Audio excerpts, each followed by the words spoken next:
미 국무성은 한반도의 완전한 비핵화를 위해 북한이 유일한 외교의 길로 나오기를 촉구한다고 밝혔습니다.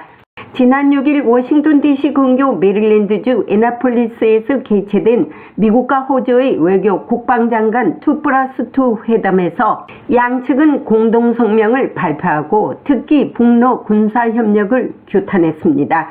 양측은 또한 한반도의 완전한 비핵화를 촉구했으며 북한이 항구적 평화를 위한 유일한 길인 외교에 관여할 것을 요구했다고 밝혔습니다.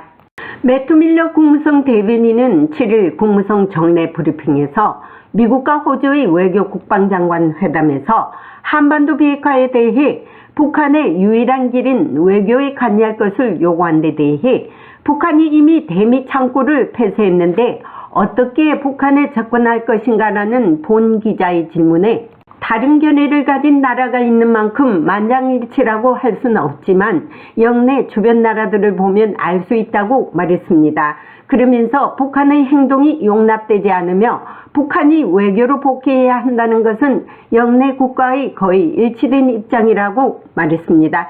대변인은 또한 특히 비핵화 목표에 대한 접근법에 있어서 동맹 파트너와 계속 협의하면서 이 문제에 접근할 것이라며 한반도의 핵무장을 거부하고 외교 복귀를 요구하는 것은 미국만이 아니다라고 강조했습니다. 북한이 최근 군사분계선 일대에서 수만 개의 지뢰 매설 활동을 지속하는 것이 대인지뢰 사용을 금지한 오타와 협약 위반으로 보느냐는 질문에는 법적인 문제에 대해 언급하지 않겠지만 분명히 우리는 북한이 이러한 불안정을 조장하는 행동을 중단해야 한다고 밀러 대변인은 말했습니다.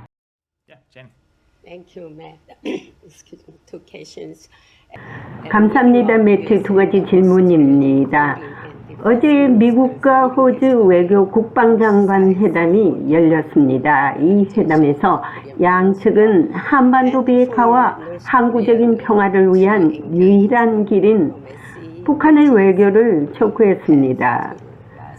그러나 북한은 최근 미국과의 대화 채널을 전면 폐쇄했습니다.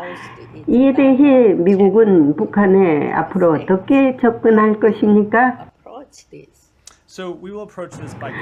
그래서 우리는 동맹국 및 파트너들과 지속적으로 협의하여 이에 접근할 것이며 한반도 비핵화를 거부하는 주제가 미국만이 아니라는 점을 계속해서 분명히 할 것입니다. 외교 복귀를 요구하는 것은 미국뿐만이 아닙니다. 다른 나라입니다. 어제 발표한 공동성명에서 호주도 우리와 같은 입장이라고 말했는데요. 이는 실제로 이 지역 주변의 국가들이 갖고 있는 입장입니다. 그래서 궁극적으로 그것은 광범위합니다. 저는 합의라고 말하지 않겠습니다만은 다른 견해를 가진 나라들도 있습니다. 하지만 이 지역 대부분의 국가들을 보면 이란이나 북한의 행동은 용납할 수 없으며 외교로 복귀해야 한다는데 거의 공통된 의견을 갖고 있습니다. 짧게 질문 하나 더 하겠습니다. 북한은 지난 4월부터 비무장지대에 수만 개의 지뢰를 매설해 왔으며 포구의 지뢰를 남한으로 계속 보내고 있습니다. 이것에 대해 기아는 어떻게 논평하시나요? 그리고 또한 북한이 오타와 협약 위반을 했다고 생각하십니까?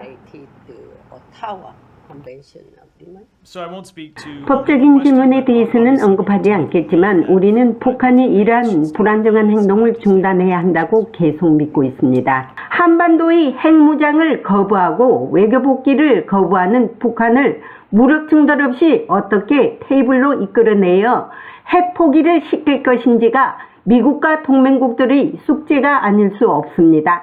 국무성에서 보이스 오브 워싱턴 제니박입니다.